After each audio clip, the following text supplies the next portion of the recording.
Vivi. Thank you, Mr. Indo. That was really inspiring. And thank you everybody for coming here and inviting me here and giving me this opportunity. I'm Ruchi from India, and I come to you with my own story about my journey to what I've come this far. I want to tell you a story of my home city of Mumbai. Every day I travel by the local train from college to work to meetings. The trains are the arteries of a city of 15 million strong, full of colors, cultures and voices, vendors making a hand-to-mouth existence. 10,000 people migrate to Mumbai city every single day. It is also the largest city in the world, my home for the last 23 years. On 26 July 2005, my city was struck by terrible flooding. I was trying to take the train but ended up stranded for a long time. I had to walk in waist-high water for 5 hours. People suffocated in their vehicles. Animal carcasses floating all around. People held on desperately to what little they could save. I didn't get back home for 5 days. India has been subject to floods for centuries. But lately, these floods are happening more and more. People have actually become used to their homes being washed away. This is my story. There are millions of such stories from people all around the world. We are sharing this pain, this common problem, a global problem. My brothers and sisters, I take this opportunity to bring to you a ray of hope of love and peace. We as young people, 3 billion strong, have the global solution and demand real climate justice. We are true martyrs and heroes of our generation and future generations. We are here to support each other in our struggles, to share our stories of success and to engage the leaders of the world to bring about real change. How do you feel if thousands of farmers commit suicide in India due to extreme drought conditions? How does it affect you if Bangladesh and Maldives goes underwater or an ancient small island civilization ceases to exist? Do you not care if 40% of the world's population loses their water source, the Himalayan glaciers? Will you only be affected when this climate change crisis hits the lives of your near and dear ones? Back in India, I work with the Indian Youth Climate Network and 350.org. Last year, we came as the first Indian youth delegation to COP14. My journey began with the Climate Solutions Road Tour. A bunch of climate crusaders drove down 4,500 kilometers from Chennai to Delhi in electric cars documenting climate solutions.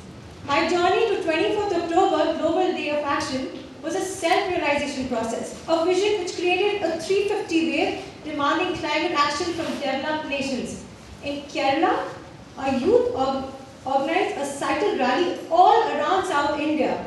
In Fazilika, on the border of India and Pakistan, school children attempted to fill up their dried water body.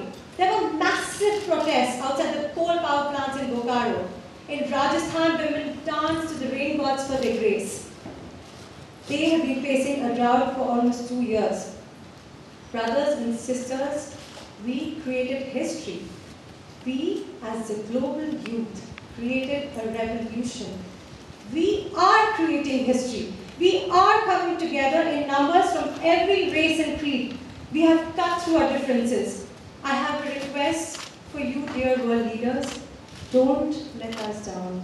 Please. We elect you because we believe in you. For liberty, fraternity, and justice. We still believe in you. We are behind you. We are your support. When I was young, I was taught that my bad actions would backfire on me. Treating Mother Nature with respect will save us from runaway climate change. I understand that it is not easy to strike a deal and come to a consensus. But have you tried really hard enough? Have you the audacity to stand up to your government and push for a climate bill to protect my bleak future? Have you the gumption to lead your people along the higher road to protect their future? Our future. Can you be the nation's hero for your country? A hero to hear millions of us asking for climate action? This time in Copenhagen, we youth stand 2,000 strong.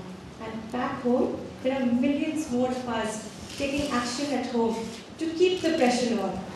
There will be vigils for the survival of all nations in over 100 countries this weekend, showing just how strong this movement is here and everywhere.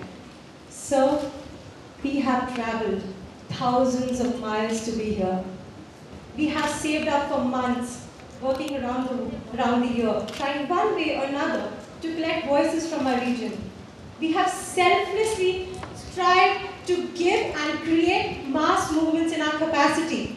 We are the human touch, reaching out to vulnerable communities with energy and creativity. Our communities who cannot be here look to tell us their stories, to convey how serious this issue is and how we are united and determined to bring about climate change. For too long now, these negotiations have been conducted from an adversarial point of view. Dear negotiators and friends, I am going to give you my trust. And all, I hope, and the youth, the trust. I trust you to do the right thing by yourself and for all of us. I trust you to live up my homes of dreams. I trust you to secure my future for our survival. I trust you to view these negotiations not as us versus them, but as we are in this together. This trust is honest, but it is also fragile. Please, please, please don't let us down.